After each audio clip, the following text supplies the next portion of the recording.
नमस्कार मंडळी, कसे आहात तुम्ही सगळे? मजेत ना? कालच आपण जागतिक मैत्री दिन साजरा केला. होय, तुम्हालाही भरभरून शुभेच्छा आल्या असतील. मलाही खूप साऱ्या शुभेच्छा आल्या सर्वांच्या. खूप साऱ्या मेसेजेस आले.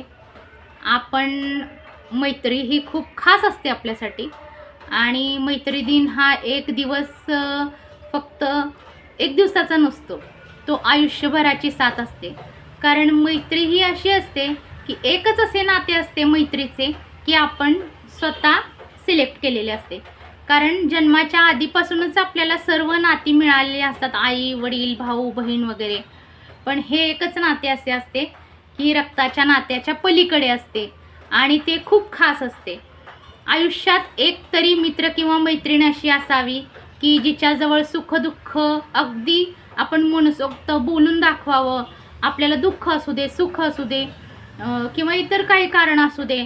कारण आपण बघतो आजकालच्या जगात की डिप्रेशनमध्ये गेलंय वगैरे किंवा काय, तर त्यासाठी एक मित्र किंवा मैत्रीण असावी. कारण आपल्या महिलांना तर खूप सवय म्हणजे असते की काय टेन्शन वगैरे आलं की म्हणजे स्वतःपर्यंतच ठेवायचं किंवा काय काय असतात की त्या मैत्रिणीशी शेअर करतात. मग थोडं बरं वाटतं आपल्याला, होय की नाही? कारण मैत्री ही अशी असते की आपण रिलॅक्स फील करतो तिथं. 2-4 जणी अगदी जमल्या की मस्त गप्पा मारतो, फिरतो, खातो पितो.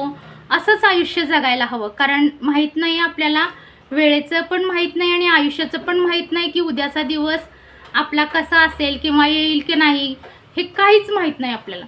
त्यामुळं आपण एक मैत्री असावी अशी एक जागा असावी की तिथे आपण मनसोक्त आपल्या मनातील गोष्टी सांगू शकू आणि मनसोक्त जगू. फिरायला जाऊ शकतो आपण सर्व मैत्रिणी. आम्ही तर जातो, मी खूप मज्जा करतो. माझ्या खूप साऱ्या अशा मैत्रिणी आहेत आणि खूप म्हणजे आयुष्य तर आपण असंच, महिलांचं तर असंच असतं. खास करून जे हाऊसवाईफ वगैरे असतात. कारण जॉब वगैरे करणाऱ्यांचं कसं असतं, बहुतांश वेळ हा जॉबमध्ये जातो. पण आमच्यासारख्या हाऊसवाईफचं असं असतं की दिवसभर स्वयंपाक, घरातली कामं वगैरे सगळं. त्यामुळे एक तरी मैत्रीण असावीच.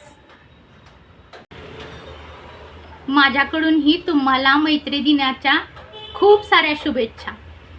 खूप सारं एन्जॉय करा, मैत्री करा आणि तीही पक्की करा. धन्यवाद.